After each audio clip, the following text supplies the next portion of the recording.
All right, we are live. Good morning, friends. Happy Friday. I am I am so excited for this interview. And you know what? This is so long overdue because this beautiful woman you are looking at, she has been in my life for about 18 months and has one of the most amazing stories, one of the most miraculous testimonies that I feel like, especially in today's times, millions of people need to hear. And so you are looking at my dear friend who is a devout Catholic and lover of the Lord. She always wants that mentioned first. She is a mother, a wife, a grandmother, an author, a speaker, a radio host. She co hosts one of the top Catholic YouTube channels, which is Queen of Peace Media. She is a doctor whose goal is to save 1 million marriages before she gets to heaven. And so, without further ado, this is Dr. Christine Bacon. Oh, Reagan, you're so Welcome. sweet. Thank you. Thank you. And I've actually amended it. Instead of just save 1 million marriages, the Lord's really been touching me. I want to win 1 million souls, because to save marriages, you really need to save our souls first. And that's what's going to get our marriages fixed. Because anyway, so I'm like, okay, God, this is on you. I'll just be your instrument, Yes. And I still remember. So I love that Christine and I are doing this. She and I have co-hosted many radio shows together, and we've done so many things like this, but this is the first time I've brought her on to my show. And I knew it was going to be God's perfect timing. And I just got this nudge. It's time. Christine and I talk every day. She's one of my best friends. She's like my family. And I still remember, she and I laugh about it. I remember when I reached out to her, when I first heard her testimony, and I was so captivated and just starstruck by Christine. And I reached out to her, I found her, and I sent her a message. I'm like, I don't even know if she's going to read it. And she opened it and wrote back to me. And I was like, oh, she wrote back, and she's going to talk to me. So silly. And truly, it was just like my life forever changed after talking to you. And I have to say, too, that we've been so blessed. My family has welcomed Christine into our home. Christine's in Virginia. I'm in North Carolina, but she survived a weekend with the law. And she just invited me to not sleep in the airport overnight and actually stay at her house. But sadly, it's going to be Dallas. Not your part of the world. I was going to scoop her up Saturday at the airport in Charlotte.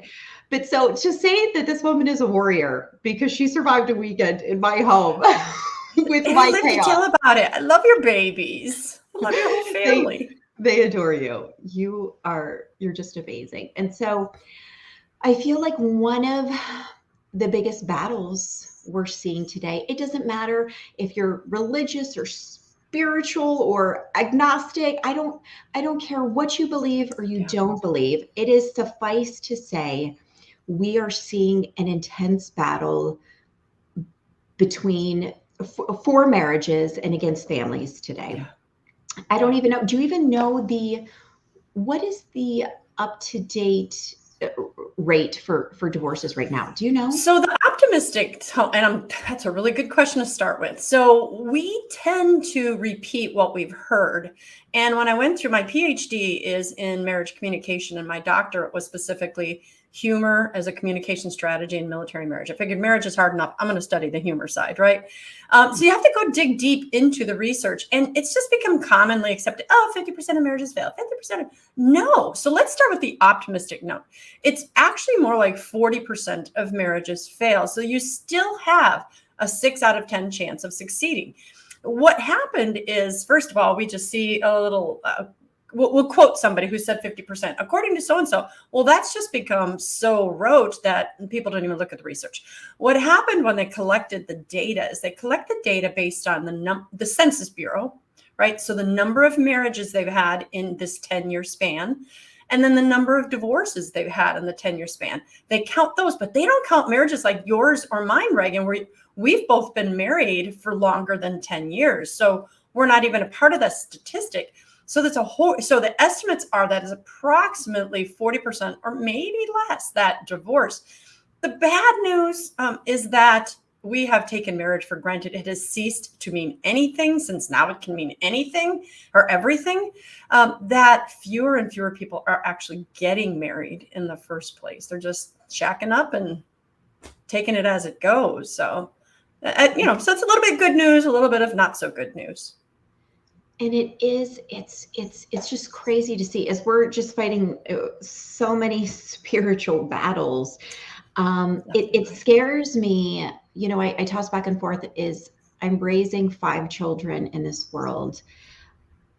It scares me, but I know God intentionally and purposefully placed us here for this time. At this time.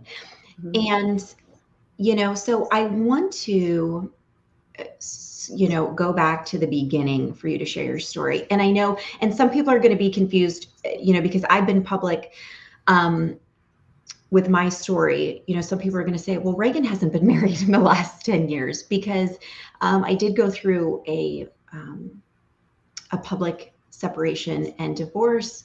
And, but the truth in Christine's statement is, in the eyes of God, I was still married. Yeah. I was still legally married. I got married in the Catholic Church in 2007, and I was civilly divorced, right, by law, by paper.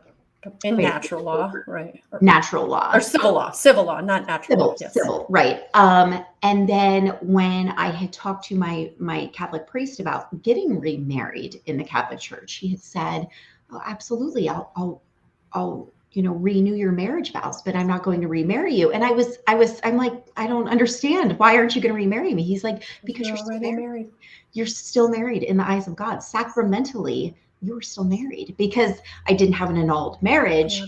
And so that was heartbreaking and beautiful to me. Mm-hmm. It in the same token.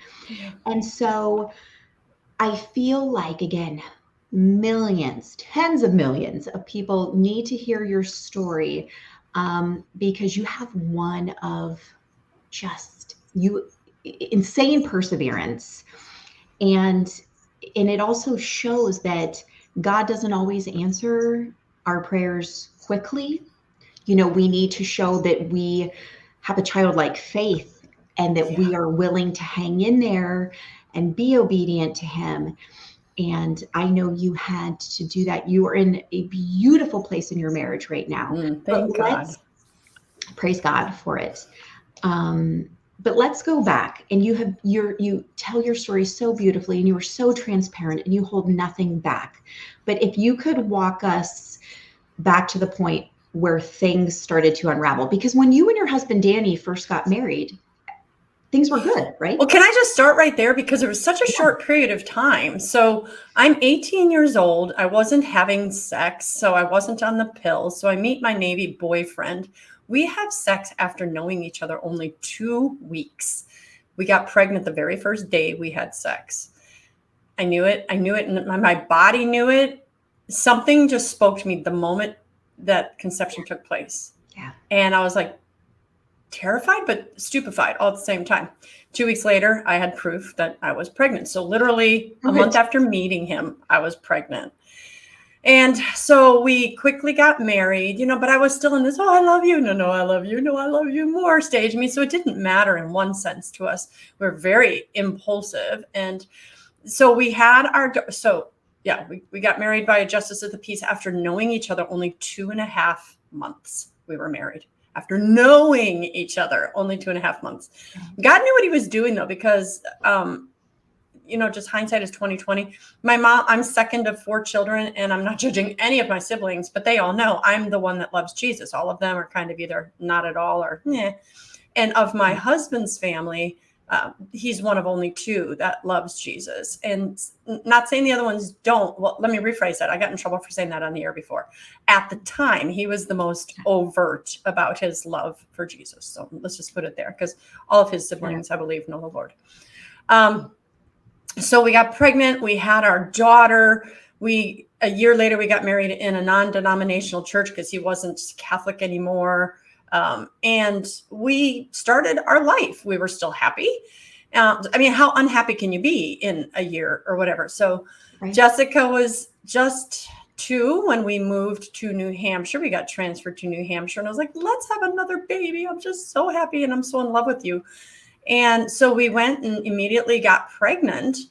And within 3 months of getting pregnant, I had an affair. And that took me decades. I've told pieces of my story, but that one only came out about 5 years ago, maybe 3 years ago. Did I say that? Because there's a filth associated with that. You know, that, I mean, I just, Sure. dirty. I feel filthy, dirty. I was actually in the act of breaking my marital vows physically. And you know what thought came to my head? I was doing this horrible act, and I thought, I can never again call myself a faithful wife. That's what came into my head, which is crazy. But that is when I let the devil enter into my marriage. And so that began a 2-year affair. My husband found out. I told him I didn't want to be with him because we're military and we were stationed in New Hampshire. He was transferring down to South Carolina, and he asked me to go with him. And I was like, no, I can't, because my young and immature brain, and this is what a lot of people, even if you're 50 or 60 right now, many of us don't realize this, is that, well, if I love this other person, I clearly can't love you. You know, I mean, it just doesn't make sense. And I'm not a deceitful person. Well, you know, you have an affair, it is, but I didn't want to lie about it at that point. And I said, no, I mean, it just doesn't make sense. I must have never loved you, because I was only pregnant when I got married. I would have never married you otherwise. Now, I can talk about the hormonal differences, what happens when the love cocktail kicks in, as John Gottman calls it, but I actually like to refer to it as the lust cocktail. But when that kicks in, there's 11 different hormones, from serotonin and PHEA or let me just, instead of naming the hormones, there's a hormone that makes you high in risk taking. Oh, nothing will ever happen to me. There's a hormone that makes you low in irritability. Nothing you do irritates me, even when you chew like that. You know, 2 years later, it's like, can't you shut your damn mouth? You know, you know, Yes. You've got all these hormones that just sets this page for blindness. Now I know, you know, God, it's more, we see how Satan can get in, but that's what the body is called to do, because it's called to be, you know, in love with this monogamous person. Vasopressin being one of the strongest hormones, specifically for males, but in women as well. And the vasopressin is known as the monogamy hormone. So that one means I could be, if you are the subject of my attraction, I can have, you know, 10 naked men running past me, and it just won't matter. Even for a man, it's like, no, you are the object of my affection right now. So you put this cocktail of hormones that are literally flooding your brain together, and you can't think clearly. You need such a boundary system. You need such, well, we'll talk about that a little bit later in the show about, so what does it take you to stop having an affair? Because you're literally spirit against flesh. So I ended this affair. Danny went to South Carolina and was with this guy for 2 years. I never wanted him to move in with me. We could have a whole other show about abuse and manipulation, because this guy was a consummate liar and convinced me. Anyway, he just moved in, and I didn't know how to say no. Everything that we did was because he would push, and I didn't know how to say no, which is really stupid. But and then, and you're going through your pregnancy I'm with pregnant. your second child, right? Yeah. Right. And again, I can't even tell you the filth. People would watch me pregnant, and they'd see me with this guy, and I was like, because I worked with him, and the shame was unbearable, even though, well, I guess it was bearable, because I continued in the affair until after my daughter was born. So I was technically with my husband. He didn't leave until after she was born. I tried to end the affair, but then I went back into it. So we kind of tried to call it off for a little time. But you know how it is. Maybe don't. But your brain is just hyper focused on this object of your attraction. Yeah. So Gabrielle was born in April of 1987, and August of that year, I just couldn't fight it. And I told Danny I didn't want to be with him. So by October of 87, I now had a 6-month-old child in my house. And I told my husband to leave without me. I'm here. This guy moves in. And my life, though at first you don't recognize it clearly, my life got darker and darker. I started going through depression. I started doing things that I wouldn't want to do. You know, like I tried, when you have an affair, you try to take this other person's head and put it on, you know, your spouse's body, or, you know, take your whole spouse out and put this person in, and just, this is your new life, you know, my housing won't change. My finances won't change. kids are going to be happy. It's not at all. So there's this man in my house that's not the father of these children. He treated my older daughter, who is 3, way differently than he treated my infant, because he can act like that's his child. But I want to say this, though, Reagan. It got to a point where at one point Danny had our children. He was supposed to have them for a month. He ended up having them for 3 months. It was pretty horrible. And I was in the depths of a depression. It was close to 2 years with this guy. My life was going upside down. I didn't know what was happening. And I walked. Now, I am a cradle Catholic, and I've always loved God. Just so hold that thought for a moment.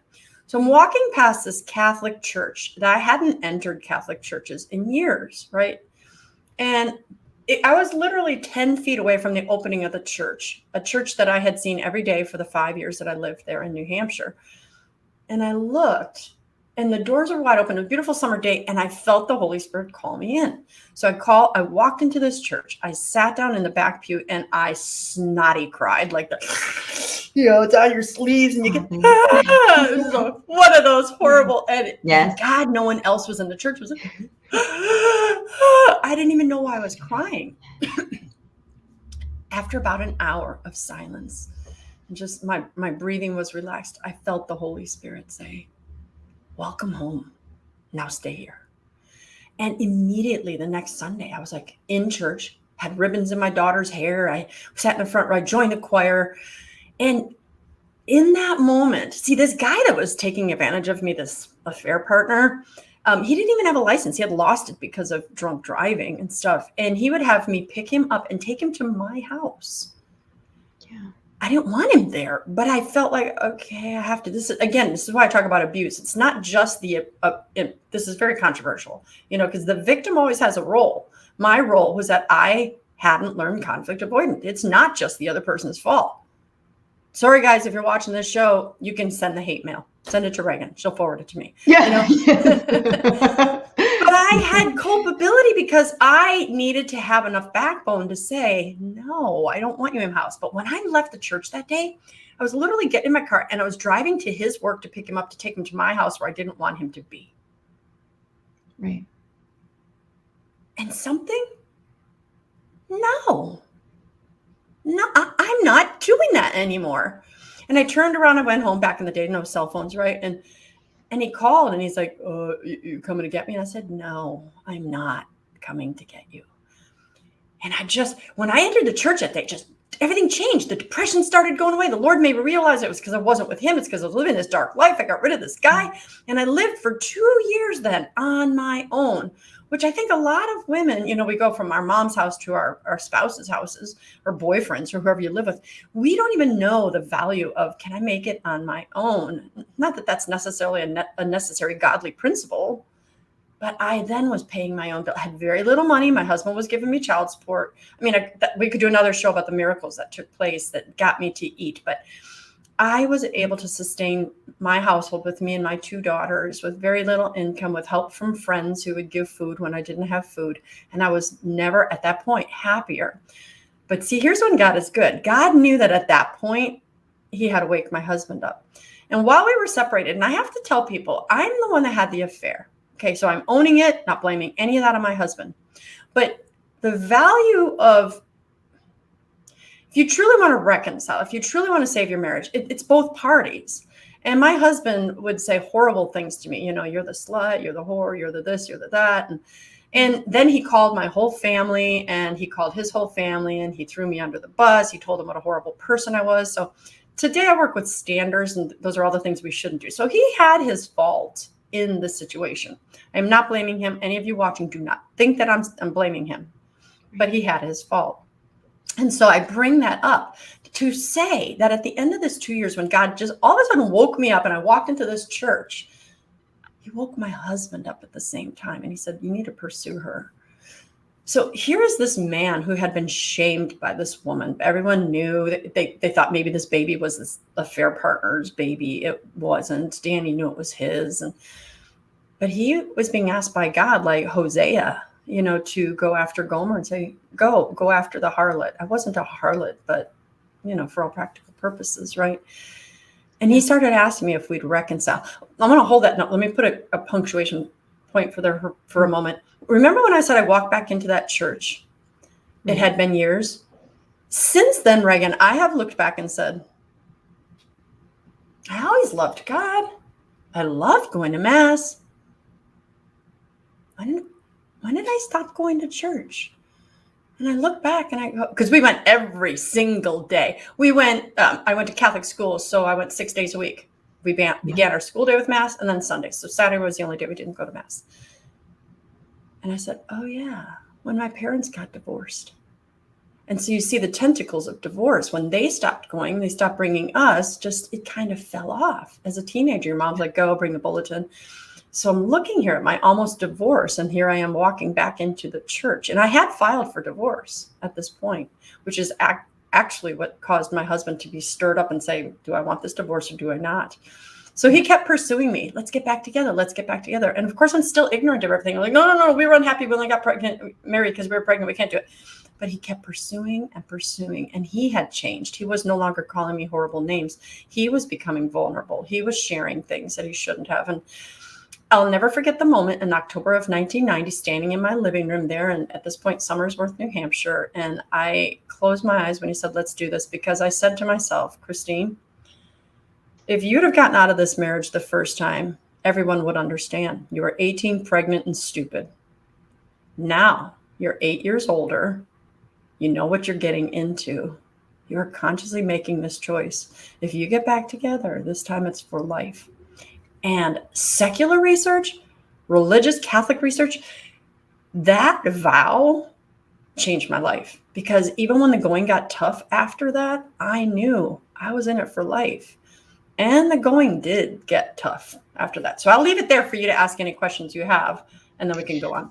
Well, and I just, again, I love your transparency. And I feel like I've even shared this with people so often, to spare our own selves of humility and shame and guilt. Sometimes when we think about our story or we go to retell it, we leave out parts because we think, oh, they're going to judge me. Right. I'm going to be judged. Did I really do it like that? And there's times I even rethink things, but yet God saw it all. God knows it all. And no matter how much I try to water it down, or was I really like that? It's what happened. And I think that's such a critical part in healing, and why so many marriages, partnership relationships do not fully heal, because the person cannot own their mistakes. His or her part. Yeah. His or her part in it. And I think even when we're talking about individually healing, like repairing, forgiving ourselves, making ourselves better and whole, repairing our relationship with God, we have to own our sin. We have to own our mistakes in order to start climbing up again. It is. Yes. It's liberating, Reagan, because Satan can only hold your sins against you when they are hidden. I joke with people all the time and said, I have no skeletons in the closet. Everybody knows my whole story. I'm like, mine are hanging right there on the front door. So I'm like, what you got now, Satan? Everybody already knows that. You know what I mean? Yes. It's liberating. It is liberating. And I think, this next part of your story, what I love so much is it just shows the rawness and your continued vulnerability, because it's not like, okay, you came back, you owned your sin. It's going to be this like picket fence story, and God's just going to rain down the blessings, and it's going to be beautiful, and we're in love with this second chance. And that's not how it was. No, I have my book. I wrote a book. It's called The Super Couple. Yes. Let's put it here. It's amazing. Everybody needs to get this book. Thank you. But this book was born out of my own troubled marriage. It's The Super Couple, a formula for extreme happiness in marriage. And let me tell you how this started, and then I'll go back in my own marriage. Is that so we got back together, but we'd never taken a class. We still weren't married in the Catholic Church, though that in my mind didn't matter yet because that vow was there. We got back into bad patterns. He's like, oh yeah, you're out late. Who you with? And I was like, F you, I'm not with anybody. And I wasn't with anybody. But the more he felt insecure, the more he'd throw it in my face, the more he threw it in my face, the more defensive I'd get. And then it really was the opposite of what we needed, and vulnerability and trust. But his deep faith and my deep faith is what kept us going. Put our kids in Catholic school. We started going to church as a family. That was one thing when we got back together. So we're going, and I don't care about your religion. We're going to do Catholic. You want me back, you're doing Catholic, which he was born and raised Catholic to 5th grade, but then his mom converted to Seventh-day Adventists, and they hate the Catholics the most, and like, Catholic good, no, Catholic bad. Now you got a wife saying Catholic good. So I can only imagine my husband like, what do I do? Right? Yes, but he did. He's a good man, and he's like, God's in every church. So we went. But in this time, the ugliness, and that's why I tell people in marriages, so many people say my spouse is abusive, and I used to say that for a while, but I'm like, you know what? I teach domestic violence classes, I teach suicide awareness, I teach sexual assault classes. Most of the time when people say to me, my spouse is abusive, he or she is not. Abuse is about power and control. So if they're controlling you and they're overpowering you, that's one thing. But being mean, nasty, and ugly is not abusive. It's mean, nasty, and ugly. And we have to keep that separate, because if we just say our spouse is abusive, it's like cutting ourselves off the hook. It's him or her. See, I can't get away from this. But so my husband was mean and nasty, and I would respond with my own ugly words and comments and, F yous. And I hope you drop dead. And on the back of this book, it actually says Dr. Christine Bacon hated her husband so badly that she actually begged for God for him to die. And I am not proud of that, Reagan. But I went in this house on my knees at my bed, and I begged God to make him die. To God, straight to his face. It wasn't covert. It was straight up, I hate him, God. He's ugly, he's mean, he's nasty, and I don't want him in my life. My life would be better if he was dead. And I tell you that with all the regret, all the shame, all the whatever comes with that, I have had more people come up to me privately and say, and they don't want to admit it. And I'm like, I don't want you to have to admit it, but it doesn't need to stay that way, because God said, I came that you would have life and have it abundantly. And he meant the same with our marriage. He said, I gave you marriage, not so you could be tortured till you get to heaven and then, whoa, you made it. I gave you marriage so you could have abundance in it, abundant joy, abundant sex, abundant children. That's what marriage is designed to be. And we screwed up. Danny screwed it up, and I screwed it up. And so I went and I got my PhD. And as I said, it was humor as a communication strategy in military marriage. And I was always looking at these cute couples. That's what I call super couples. Those adorable couples when you know who they are. You go to the soccer field with your kids and you see them like, oh, they're so cute. You got a couple of those, don't you? Sure. Yeah. I know. I want to be like Jim and Jenny. They're adorable, right? So I always had this like enamored, maybe an idolatry of those kind of couples, but I still wasn't letting go. I needed to discover tell me how to have a good marriage, God. So when I'm doing my doctoral survey, all the questions on the survey had to do with humor. Do you laugh together? Is it positive humor, negative humor? Do you use sarcasm, blah, blah, blah. But there was one question on my survey that had absolutely nothing to do with humor. And it simply said, rate your marriage. It was a 7-point Likert scale from extremely unhappy, very unhappy, unhappy. And then the flip side, which was happy, very happy, extremely happy, and perfect. And I'm like, perfect, right? Like 9 people checked, 644 people took the survey. 9 of them checked off perfect. I'm like, those are still newlyweds having sex every day. They got no clue what a marriage is like, right? Friggin' perfect, my butt, right? Yes, yeah. But when I went and checked my data, Reagan, those 9 people were married 15, 20, and 30 years. And I was like, wow. But I put them aside because I wasn't really concerned about that. And you may have heard the answer because I know you and I have talked a lot. And so if you know the answer, go ahead and say it. But just looking around the world at large of married couples, what % of them would you say, maybe before you met me, because I think you might know the answer, but what % of those couples would you say are extremely happy? Like, I'm so happy to go home to my spouse. What %? What, I mean, I don't know the answer to this. Okay. And I'm going to say it's really low. I'm going to say it's like 1%. That's what I was thinking. You're reading my mind. It's like maybe you want 3 tops, right? Right. 35%. That was Wow. more than 1 out of 3 couples are so extremely happy to go home to each other. And I sat at my computer crying. I was analyzing this data. I was like, Yeah. what does that look like? I just want to be These liars. What was that? These liars. I know. It's like, Right. How could they have it? tell me what it's like, Lord, just to be happy. I'll be settled with happy, but these guys are extremely happy. So I got my PhD and I felt the Lord stabbing me with a sword, right? He's like, go find out, go interview those couples.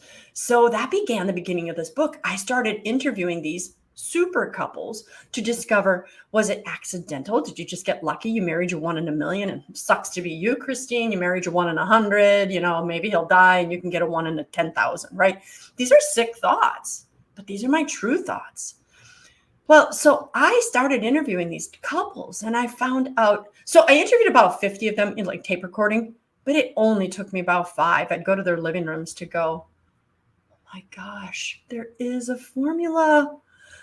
100% of the men would answer the questions the same way. I asked the same questions of every couple. 100% of the women answered the questions the same way. And in a short time, I saw the formula, which was sacred, SACRED. I always joke. I said it was either going to be sacred or scared, but I figured sacred would sell more books, right? And I'm like, so, I mean, I could tell you the formula, which you've already read the book, and I'll say it because people will forget, but the S was selflessness. I saw this incredible selflessness. 2 of the questions that I asked on my interview were, you guys are really adorable. And what makes you a super couple, right? What makes you, we all look at you and think you have something special. 100% of the men would point to their wives and say, I don't know what I'd be without this woman.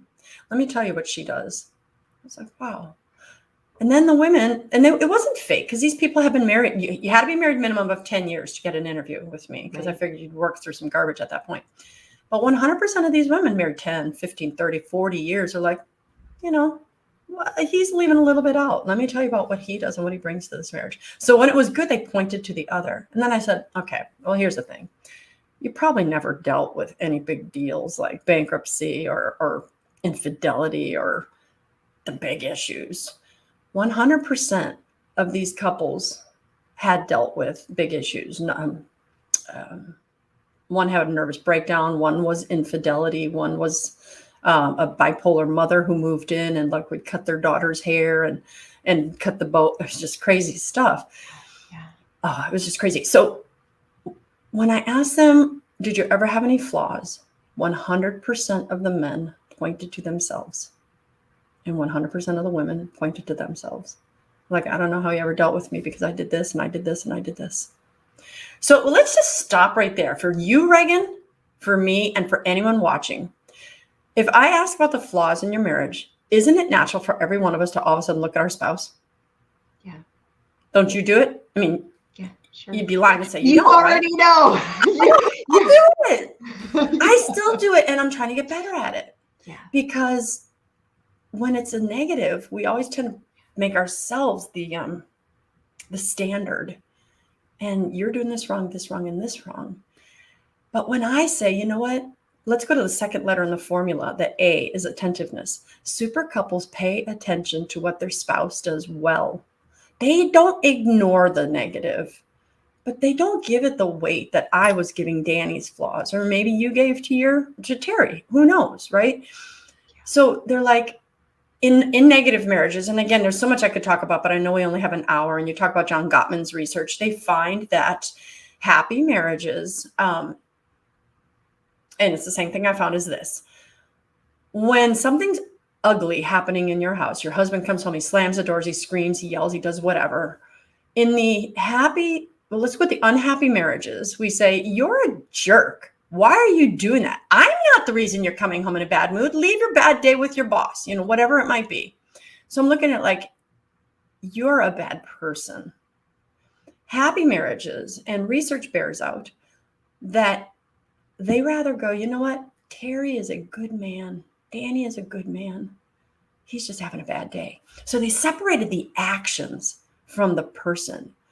Reagan, if anything changed me, those first two changed me more than anything, because all I did was focus on the negative sides, the flaws of Danny. And when I started looking at who is this good man, I cut him mental slack. And you know what's the better part? It was reciprocal, because I would come home and start using what I learned in these living rooms, interviewing these couples. I would kind of import them into my own marriage, kind of subconsciously, kind of consciously. Danny, not realizing he was a marital guinea pig, though he should have, because he's married to me, right? He started reciprocating. So our marriages, they cycle. They cycle. I do a bad thing, you do a bad thing, you say a bad thing, and it goes like this, and it just keeps going one direction. Yeah. But at best, sometimes we're stagnant. And what I did was just like, one gentle, let me try something nice. And then Danny did something nice. And and then little by little, it started cycling this way. And our marriage went from unhappy to happy. And I'm almost afraid to say extremely happy, because we don't really fight anymore, because I had 20 years of saying, I hate you, or, it's unhappy, that it's like, are we very happy or are we extremely happy? Because this is miraculous, what has happened in our marriage.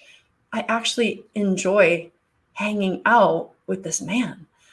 I hope there's no children watching, but I actually even enjoy having sex with this man. If during the dark years, you're kind of like, oh, please don't make me do that. Every woman watching understands that. Every woman watching. So, because men use sex.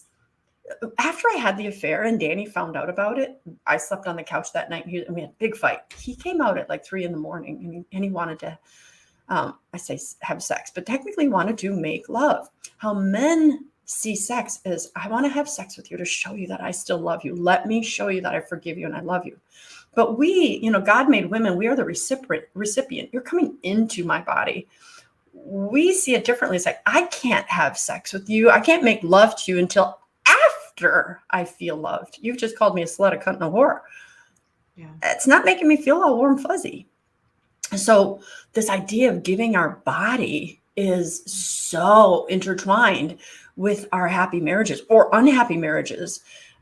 That's why you've seen me do seminars, and I tell women all the time, I'm like, fight your urge to not want to make love to your husband, because the very thing you're fighting is the very cure for making him feel loved. And it's hard, because I remember feeling like a piece of meat. I am not letting any woman here think that I don't understand it. You just sit there and you're like, just try to think of something else that you can't, I love it. You're being so transparent. And I guarantee every woman that watches in a troubled marriage, at least, right? And every man that watches this is going to be like, this woman just is speaking brutal honesty. Yeah, that's what I do. Judge me. But it's amazing. It's so true. And I do, people that have reached out to me and talking with friends and just, past, current, that seems to be one of the biggest issues. And I know a lot of couples also, and I know you've talked about this in your seminars too, sex can be weaponized as far as, well, until you do this, you're not, getting anything with me. And then it is used like is a form of manipulation, and it can get really messy. And you know what? I've always been more modest talking about things like this, but I didn't really I'm 38 and I'm not a prude at all. But I had recently listened to this beautiful talk, Father Mike Schmitz, who he is, even Catholics love to listen to this man. Mm-hmm. He's had the Bible in a Year podcast has taken off. And I'm on year 2. I'm listening to him again. Yeah. Yes, I just love listening to him. And he had spoke about the holiness when a husband and a wife, are being intimate with each other. And I never heard it spoken like that before. He said, when a husband and a wife, and they're both in a state of grace and they're being intimate, that is the closest they'll ever be to God. And the way he explained it was so beautiful and so holy and so, again, because in today's climate, in today's culture, we see sex as A toy, not a something toy. to use. Yes, we even my mind, it can just go to just lusting and not something pure and holy or innocent or a gift from God that is supposed to be between a husband and a wife. And that's just the damage culture has done to so many of us.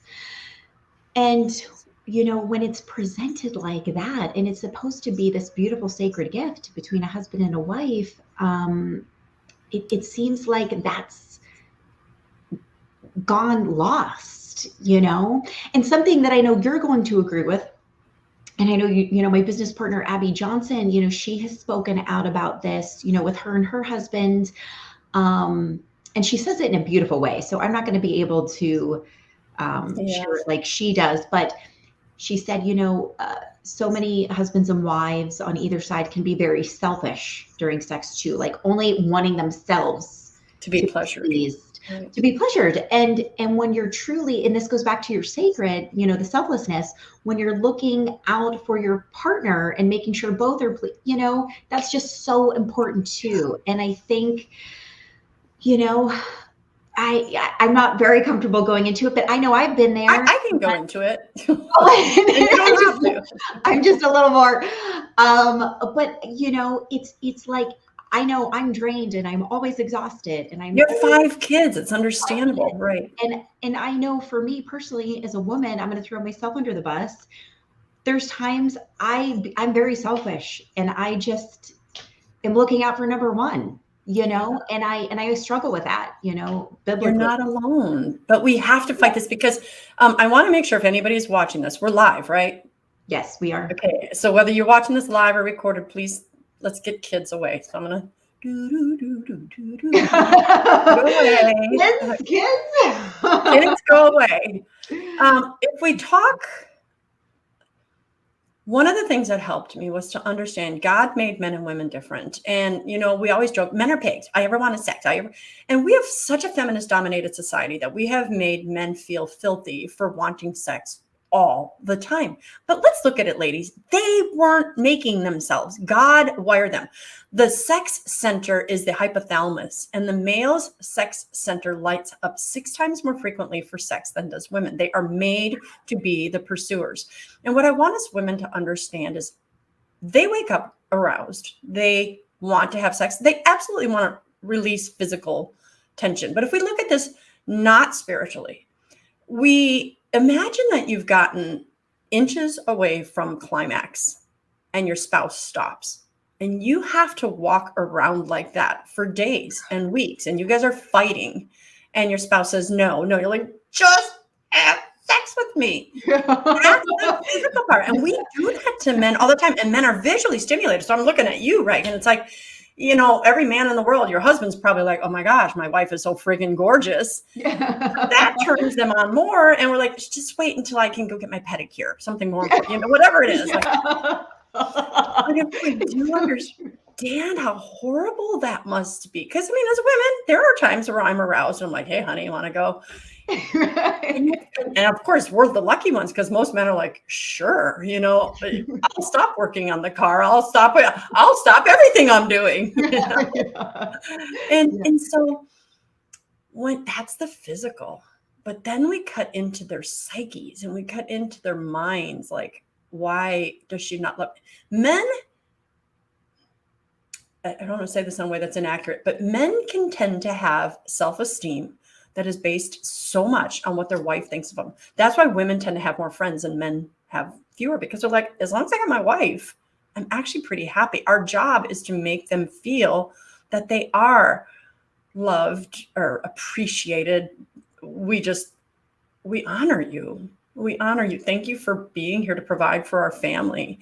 Thank you for all of this. So if I have to surrender my body to let you know I still love you, that will stop so many fights we have in our houses, because so many times our husbands let's go with the husbands, get mad at us like, and they get cranky, which starts a fight. A lot of times it's because we're not physically meeting their needs, which is spiritual as well. I don't want any woman to go, well, I should just drop down. Well, sometimes we should say, not out of piece of meat, but out of, I married you. I promise my body is your body, and your body is my body. But all of us have failed in that area, I think. I mean, you've talked to a ton of women. Don't you find that's like a lot of failures? Yes. I know it's extremely common. Extremely common. And I do think that as a whole, women are able to physically and emotionally, biochemically, how we're made, we're able to kind of put it to the wayside a lot of times. And like you even said, how God made a man, it is it's God's decision. Right. It's God's choice. It's much different. And I do know too, I'm in so many different mom groups. I'm in Catholic mom groups. I'm in Christian mom groups, sports groups of moms. Are there any Christian grandma groups and Christian you're so cool. I just love you. I had 6 perfect grandchildren. Did I mention that? No, you did. But I mean, some of them are brats, but they're all perfect. And I do notice it's a very small percentage, but mothers who, and they all beat me. Like, I always feel so great when I'm like, I have 5 kids. Like, I think I'm like this big timer. And then in these other groups, it's like, oh, I have 8, I have 9, I have 10. And these moms are just so patient and homeschooling them all and making these big dinners. And I'm like, I bet you bake cookies every day too, don't you? Right. I just got my kids Chick-fil-A, okay? 3 days in a row. But the ones who even have more children and more reasons to be exhausted, but they really have a tight-knit family, they do say, I don't always feel like it, but I do give myself to my husband rather often. And I'm just, that's admirable. I just don't think that is, that's common. And so I love that you're so transparent about this, because again, these are the things everybody's thinking that they're, they don't want to say out loud. They're too shamed. They're too, it makes them nervous. It can be, an uncomfortable topic, but it's the reality. It just is. We have so much power to bless our marriages, Reagan. And that's why I work with, my standards. I work with marriage couples. It's like, God gave women gifts. He gave men gifts. And I find myself defending men more only because it's so lopsided right now. We have this feminist dominated society which says women are awesome, men are bad. We don't need men. Toxic masculinity. Femininity is everything. No. There is beauty in femininity. There's beauty in masculinity. And if our God could create this perfect order, we need to search our own hearts to see, how is this disordered in my life and in my marriage? And it took us many years. It took us a lot of fights. It took us a lot of counselors. But you know what? I say to people now, this August, we're about to celebrate our 39th wedding anniversary with this man who I once wanted dead. And I praise God and I tell him, thank you for not answering that prayer the way I wanted, because first of all, it was a horrible prayer. But you knew that you would give me this platform. You would then redeem me. We contracepted. We did everything incorrect. By the way, we did go get married in the Catholic Church in 2005, which was wonderful. But he redeemed us. He said, now I'm going to give you 6 grandchildren. I was a grandma at 41. Cool grandma, by the way. I'm pretty dang awesome. I go running with them and rollerblading, and my body's a little bit less good than it was at 41, but it's still cool. But I hear him all the time. Your spouse shall be like a fruitful vine in the midst of your home. Your children flourish like olive branches around your table.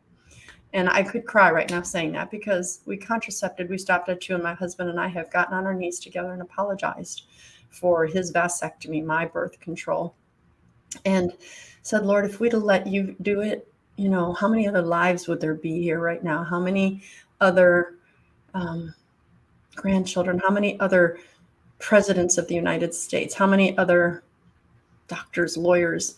But in either case, the Lord said, don't look backwards. You focus on your marriage, and you go and you teach other people that they can go from a miserable or abusive marriage. Because I'm going to say something that is really controversial that you've heard me say before. I'm actually struggling on this blog post because I'm going to be attacked. But basically, it's the blog is abuse doesn't unmarry you. Infidelity doesn't unmarry you. Narcissism doesn't unmarry you. Alcoholism, pornography, none of that unmarries you. It just makes you in a horribly hard marriage. We are married until our spouse dies. And our society tells, or one of us dies, right? Our society tells us to cut and run. And God said, you got to pick up your cross, which is hard, so hard to do. Because when we're being hurt, we do want to run. It's our nature. All of us. I wanted to run. I wanted to run from the pain. But Deacon Harold Burke Sivers, you need to have him on your show. I'll connect you. He is a Catholic deacon, and he was a child of divorce, and he fights to save his marriage as well, and others. I mean, of course, his marriage is solid. But he said, divorce is like putting down your cross and forcing your kids to pick it back up. I don't want to be around this man. You guys go hang out with him. And it tears up our children. And the 1960s and 70s and post-divorce age, where it's no-fault divorces, you should never stay married for your children. Oh, yes, you should. Because are you going to selfishly worry about my happiness and negate my children? Or do you want your kids to feel the security of having mommy and daddy in the house? Of course, they don't want to see you fighting. Many kids are like, make it stop, make it stop.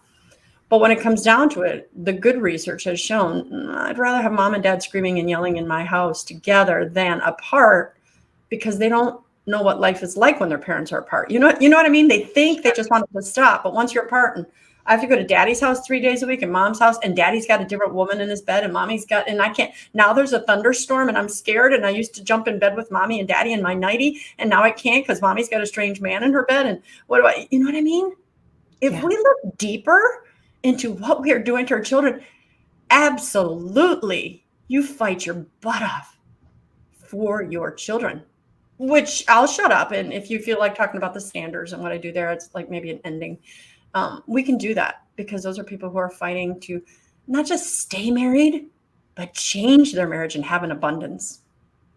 And I think that's a beautiful way to start wrapping, because so many people, as they're going to be watching this throughout today and tomorrow and in the coming weeks, they're going to, whether they love what you're saying or whether they're not liking and agreeing with everything you're saying, people are going to be captivated by you, and they're going to be intrigued, and they're going to be like, okay, you have this electric pull to you.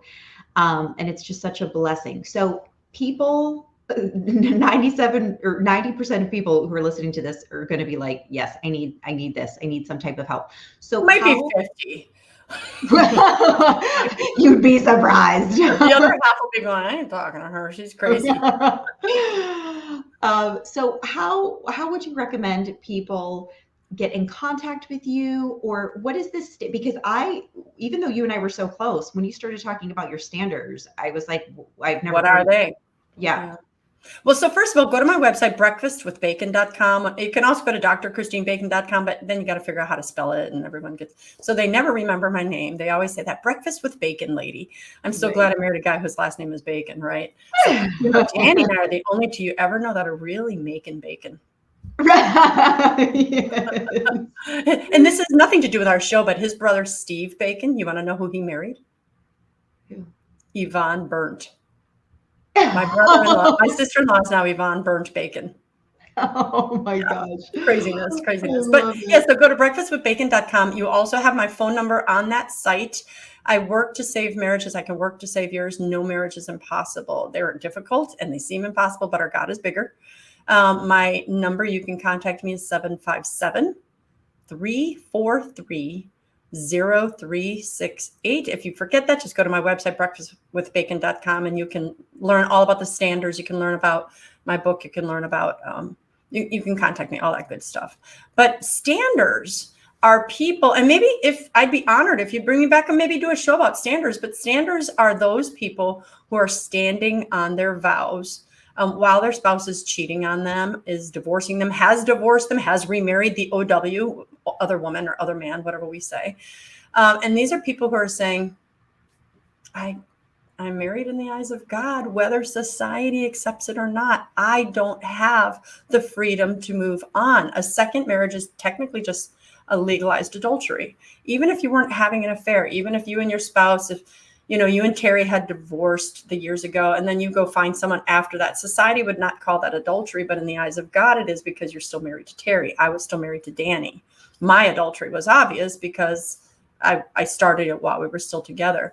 But, Jesus in the book of Matthew talks and says, Moses gave you a bill of divorce because of your hardened hearts. And then he comes back to present and future tense. And Jesus says straight up to them, and he had a chance to say, it's okay, do it. He said, however, anyone who divorces his wife forces her to commit adultery and is doing the same thing, and vice versa. You can't get away from that. It's right in your face. So anyway, all that said, the standers are the people who come to me saying, how do I save my marriage? My spouse doesn't want me. So we call them the standers and the prodigals. And one of the things I do is I teach them, what are God's rules? Like, never answer anger and hatred with anger and hatred. How do you respond instead? They're actually natural physics, things that will, they want your response one way. And I'm like, well, let's change you. Because if you change you, it necessarily changes that. When we talk about the one flesh, we talk about communication strategies, all the other things that you can find in my book. Although the book's not on standing per se. So much I would love to tell people about that, but don't give up on your marriage. Just amazing. One of my sweet friends, Naisa, was commenting, her and her husband were watching this live, and she just ordered your book. Show everybody again. And we can even link it. It is the Super Couple. The Super Couple. Doing it right. Yes. Super Couple, a formula for extreme happiness in marriage. Extreme happiness. That word is in there on purpose because of that survey. God doesn't just want us happy. He's like, there is extreme happiness. And God wants you to show the world a true marriage. He wants you to show all those other people, go, no, I can be married and she's not my ball and chain. He's not just we love the vocation of marriage. And you know what? God's going to give us the grace to do that. And I am so humble that he chose me as one of his mouthpieces for that. That's my ministry. It's my vocation. He said all the failures you'd have, sex before marriage, pregnancy, affair, Christine, I'm going to redeem you. You contracepted, and I fall on my face before God. I'm like, me? I'm a filthy, filthy wretch. But if you want me, Lord, here I am. Makes me want to cry. And I just want to hug you through the screen. You have one of the best hearts of anybody I've ever met. And you have, I said this the other day, you have a true servant's heart, and somebody that personally knows her. I know her so well. Again, we speak every day. A good 18 months. Yes, really. And she does anything and everything for her clients, and she takes this ministry so very seriously. So I even encourage people who even have good, mediocre marriages, and they want to level up to that extreme happiness that you just think is unobtainable. Get her book, reach out to her. I just think that you have such a gift, and I'm so honored to call you one of my best friends, and I'm so blessed God has chosen you to do this work, to do this ministry. And I'm going to pray beside you that you are going to see the masses in heaven of the marriages and the souls that you have saved. That God has saved through me. God has saved through you. Very good. Yes. Yeah. All right. Thank you, my dear friend. And what I'm going to do too, I'm going to link your book underneath this, and I'm going to link your website, and then I'll also copy and paste your phone number. So that's just easily obtainable. So look below this. I'll have those links for everybody. And Dr. Christine Bacon, thank you so much for joining us today. You're my love. Thank you so much. May God bless you and your fruitful vine that you have, your wonderful husband, your 5 babies, and who knows, maybe you'll have an even 6 one day. Time will tell. Okay. Oh, God bless you. Everybody. Thank you, Christine.